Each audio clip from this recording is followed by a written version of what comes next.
Hi, எல்லாத்துக்கும் வணக்கம். எங்களை பார்க்கறதுக்கு விழுப்புரத்துலேருந்து வீரன் ஒய்ஃப் பேர் மீனா.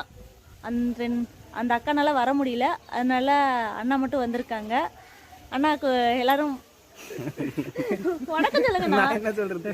வணக்கம். எங்களை பார்க்கறதுக்காக வந்திருக்காங்க. அவங்க ஒய்ஃபுக்கு உடம்பு சரியில்லை, அதனால ஒய்ஃப் வர முடியல. ஹாஸ்பிட்டலில் பார்த்து ட்ரீட்மெண்ட் எடுத்துகிட்டு வீட்டுக்கு போகிறேன்னு சொல்லிட்டாங்க. இவங்க பக்கத்தில் ஒர்க் பண்ணனால வந்துட்டாங்க. சரி, எங்களுக்காக எங்களை பார்க்கறதுக்கு வந்ததுக்காக ரொம்ப நன்றி அண்ணனுக்கு. அண்ணா பேர் வீரன், அக்கா பேர் மீனா.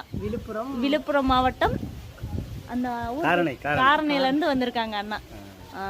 சரி, ஓகே, பாய் பாய் சொல்லுங்கண்ணா. நன்றி. அண்ணாவுக்கு ரொம்ப நன்றி. எங்களை பார்க்க அவ்வளோ தூரம் வந்திருக்காங்க. நாங்களும் ஒரு டைம் போகணும் இவங்களை பார்க்கறதுக்கு. ஓகே, பாய் பாய் சொல்லுங்க. பாய் மீனாக்கா. ஒரு நிமிஷம் மீனா.